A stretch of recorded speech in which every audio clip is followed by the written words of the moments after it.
Well,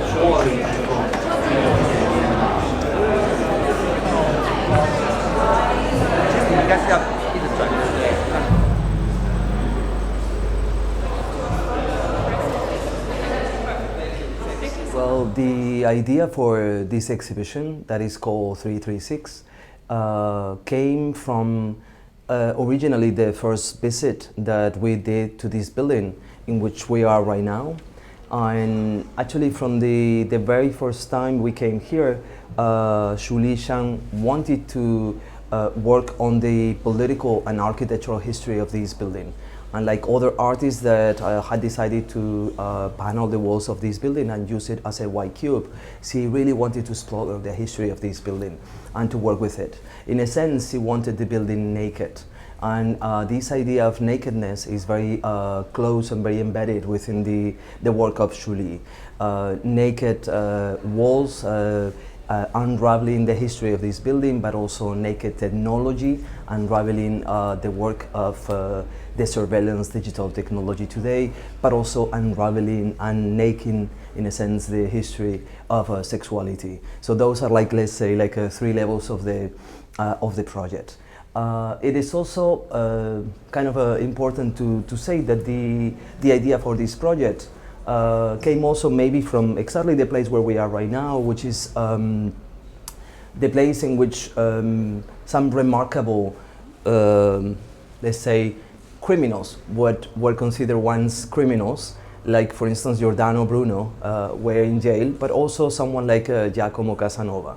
So from the moment in which basically we learned that Giacomo Casanova had been jailed in these very same walls, and that actually escaped in 1756 from this building, we decided with Shu Lea, and this was like a kind of a collective decision for both of us, that we really wanted to explore the relationship between the prison and sexuality, the way in which different people in different political and historical regimes have been jailed because of gender and sexuality.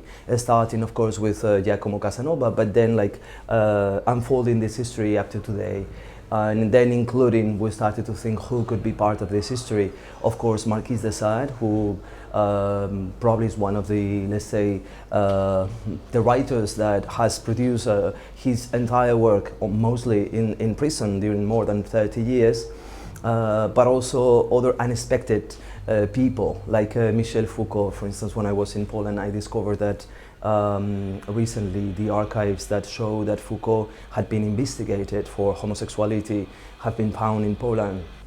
And we thought how interesting that the main historian of the prison and also the main historian of sexuality was himself investigated for homosexuality, but somehow this element of his biography has always been quite silent, right?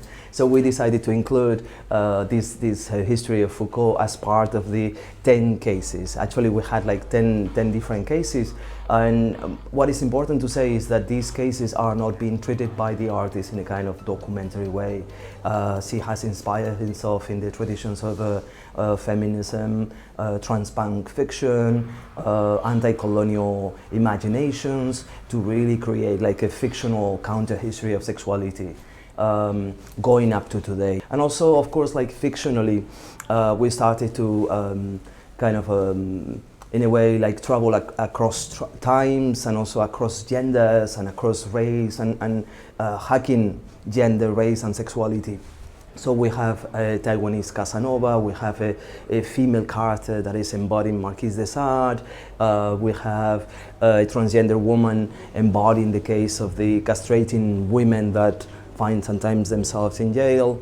So basically this is a kind of a hacking of the history of sexuality. But in a sense, this is just one of the levels of the project, because from the very beginning, the idea of Shu Lea was exploring the transition from a kind of a disciplinary modern jail like this one, right, into contemporary surveillance digital society.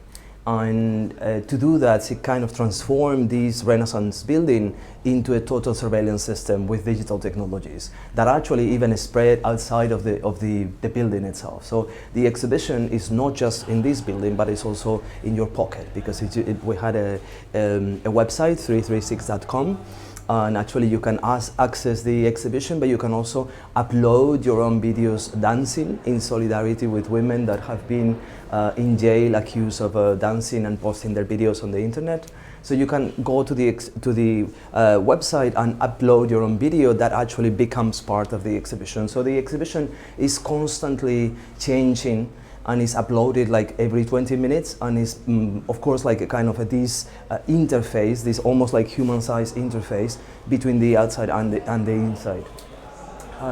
Another element that maybe is interesting for the people that are going to come to the pavilion to see the exhibition, which I hope, is that immediately when they get in the building, they are being filmed by facial recognition technologies, the same ones that are being used more or less all around in the streets or in airports.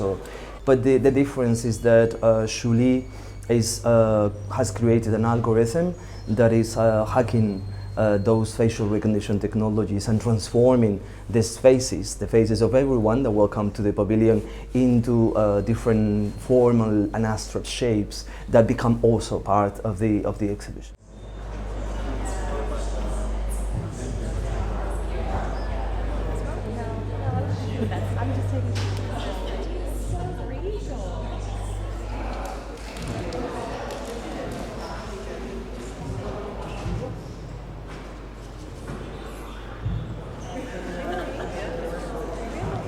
I was born in Taiwan, and I left Taiwan after college. I studied history in college.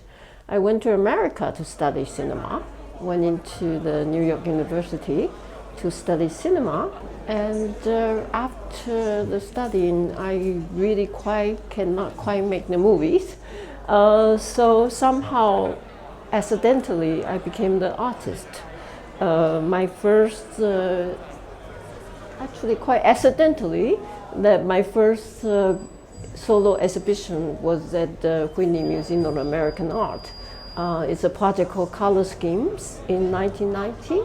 So that sort of kind of launched my career as an artist. I'm an artist that didn't go through the gallery route and just go directly to the museum.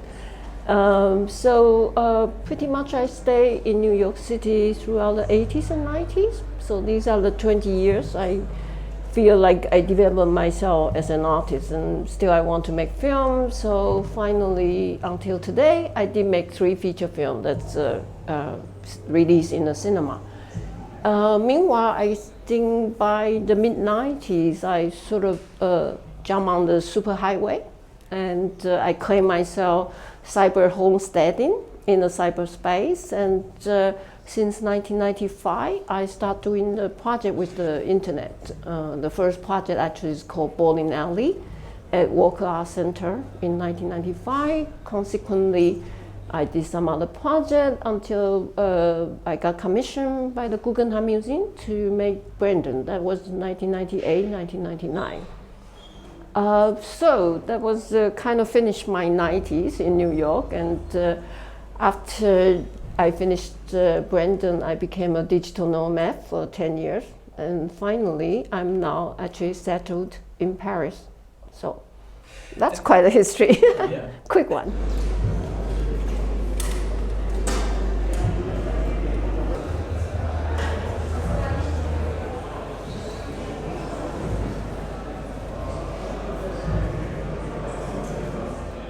Being invited as a solo artist, the first thing I learned is that I got to use the whole 4 gallery, meaning the whole space. So it totally changed my mind, and in a certain way I really want to, and I did some research on the space, and I really to read about the prison past, and happened to, I think if you Google search, actually it's kind of famous, you know, it was Google search Palazzo Prigioni would be saying like it was the first, you know, housed or imprisoned Casanova.